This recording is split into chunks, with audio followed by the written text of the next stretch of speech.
welcome to Belfast News.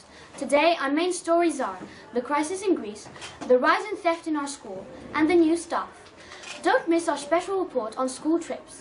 Also, for sport, we will be meeting the Saturday rugby players. Finally, for entertainment, everything you want to know about the new movies coming to the cinemas soon. And now to our first story. Thank you, Adriana. I'm Eric, live from Athens. Since the beginning of 2009, Greece has been suffering from an economical crisis.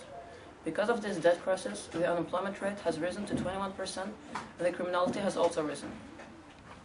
There have been a lot of austerity measures that have been implemented that have affected the life of the Greeks. Since the beginning of this crisis, civil servants have seen their salaries being reduced and their bonuses cancelled.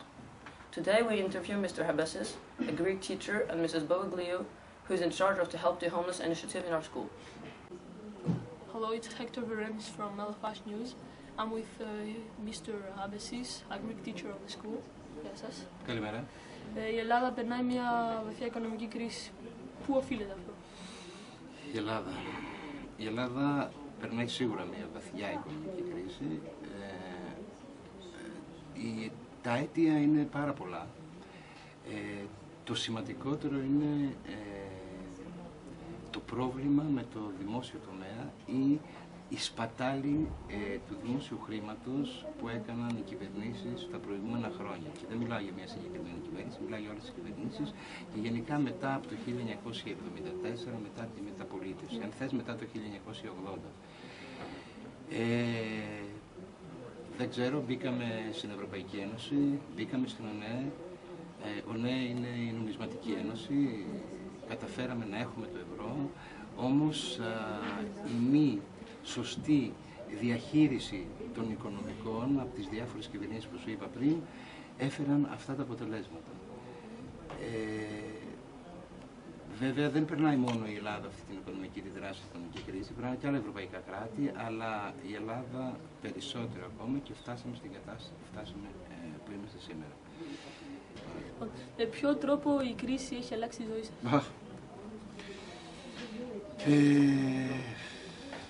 Βλέπεις, ζεις στην ελληνική πραγματικότητα, βέβαια εσύ είσαι μικρός, αλλά μιλάς με τους γονείς σου και καλό είναι να μιλάτε με τους γονείς σας. Από το σχολείο βλέπετε δηλαδή τις συμπεριφορές και όλες τις αλλαγές που έχουν υποστεί όλοι οι Έλληνες με όλα αυτά τα μέτρα τα οποία έχει πάρει η κυβέρνηση, τα άδικα μέτρα και ειδικά τα άδικα μέτρα σε ανθρώπους, σε συνταξιούχους, σε ανθρώπους μεσαίας τάξης, δηλαδή σε ανθρώπους οι οποίοι έχουν ένα μισθό. Δεν μπορεί ένας άνθρωπος να ζήσει με 800 ευρώ, ένας μισθός που ήταν στα 1200 ευρώ, τον πήγανε στα 700 ευρώ. Όλα αυτά τα απέσια μέτρα και τα άδικα μέτρα που έχουν κάνει με το χαράτσι στη ΔΕΗ, που ρίξαν το αφορολόγητο στις 5.000 ευρώ, όλα αυτά η ΔΕΗ που ακρίβει και όλα αυτά τα άδικα μέτρα έχουν καταντήσει περισσότερος κόσμος ο περισσότερο κόσμος να βρίσκεται σε μια άθλια οικονομική κατάσταση. Ευχαριστώ πάρα πολύ. Να είσαι καλά. So why did you decide to start helping the homeless? Well, actually, I don't go downtown very often to Central Athens, but lately, every time I went there, I was struck because I noticed there were more and more homeless people. And I've been in Greece for a long time, and it wasn't like that before. Okay. And has the number of homeless increased since the beginning of the crisis? Yes, we don't have any official statistics because the Greek state doesn't have them. But we think that there are today about 20,000 homeless people in Greece and half of them in Athens, about 10,000. So, and what do you actually do to help them? Well, we can't do much, as individuals, but there are many organizations who are trying to do their best, like Klimaka, for example. And as an individual, I decided that maybe here at school, because it's a large community and there are about 1,500 pupils, maybe we could do something on our own, just like gathering, collecting warm clothes, blankets, and anything that could be useful to them. And has it been a good response to this? Yes, so far we got a lot of donations, and many pupils showed their interest. They even wanted to participate in not only collecting things, but also going out to Central Athens and give the things directly to the homeless. Okay, thank you very much. I was Carlos from LFH News.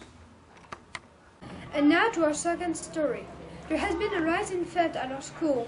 Many pupils are complaining about property disappearing. So what is the school doing to resolve this problem, and is it the result of the crisis? We have interviewed Madame Rousseau, who is in charge of the security at school. Est-ce qu'il y a eu une augmentation de vols à l'école? Depuis la rentrée 2011? Oui. Non, pas particulièrement. Est-ce que vous mettez quelque chose en place pour essayer de stopper les vols? La surveillance et les personnels surveillants sont informés des situations à chaque fois.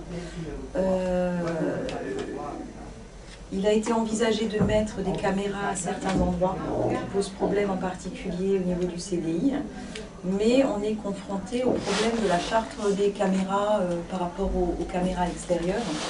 Donc on attend de passer ça éventuellement au conseil d'établissement, cette possibilité, et je pense que c'est aussi une question de responsabilité d'élèves et de réaction par rapport aux voleurs. Je veux dire, quand quelqu'un vole, vous êtes citoyen et vous pouvez être également victime de ces vols, et c'est également à vous d'agir et d'intervenir par rapport à ces élèves. D'accord. Est-ce que vous avez déjà attrapé un voleur? Oui. Quelle punition lui avez-vous donnée? Il n'a pas été pendu haut et court. Il a été sanctionné. Je ne vais pas vous faire part de la sanction parce que ça n'a pas d'intérêt dans la mesure où les sanctions doivent être adaptées aux personnes. Donc l'élève a été sanctionné, nous avons rencontré la famille et l'objet a été restitué. Merci Madame Rousseau. Je vous en prie, je vous remercie. Hello, I'm here in the studio with Emily, a student of the LFH school. So Emily, apparently you have been a victim of a theft in this school. Is it true? And if it is, when did it happen? Yeah, it's true. In fact, it was last year at the 30 years of the LFH, while I was with my friends. Okay, can you give us more details? Of course, I had a camera in my bag that I had left on a bench, but when I came back, it had disappeared.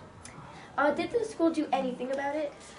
They told me to fill in a paper with questions, but they never did anything to find it.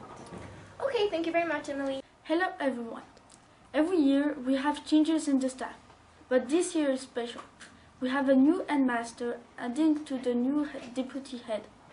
Also, we have new teachers replacing the previous one. We asked them their opinion about the new post. Nous sommes dans le bureau de Monsieur le Proviseur, Monsieur Louis. Bonjour Monsieur Louis. Bonjour. Alors pourquoi est-ce que vous êtes venu en Grèce? Ah, ça c'est une grande question, d'autant que je n'avais rien demandé. J'étais auparavant en poste au lycée français de Copenhague, au Danemark. Donc sans que j'en fasse la demande, ma direction parisienne m'a proposé de prendre la direction du lycée franco-hellénique Eugène de la Croix. Et étant donné que, bien entendu, il s'agit d'un magnifique lycée du réseau, j'ai accepté cette proposition.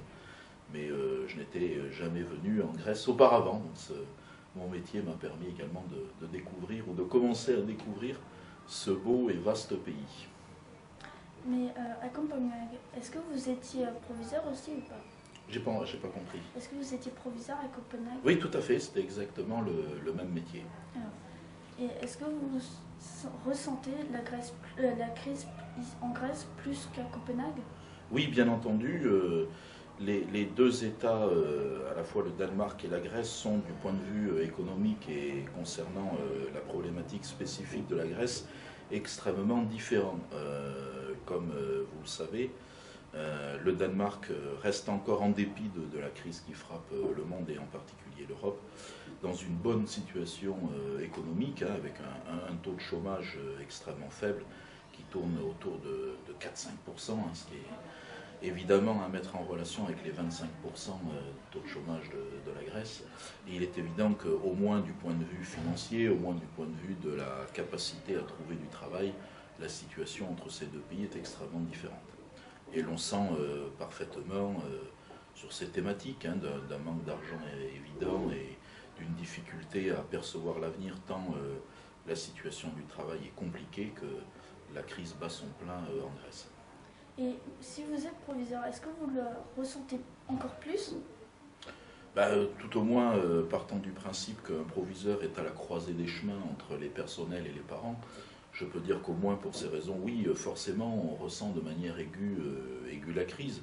Pour les parents, parce que les difficultés de paiement sont évidentes et que poursuivre une scolarité au lycée nécessite des efforts personnels de plus en plus importants, et auprès également des enseignants qui subissent aussi, de par l'augmentation des prélèvements obligatoires sur les salaires, à travers l'inflation à l'intérieur du pays, qui souffre aussi de cette situation. Merci.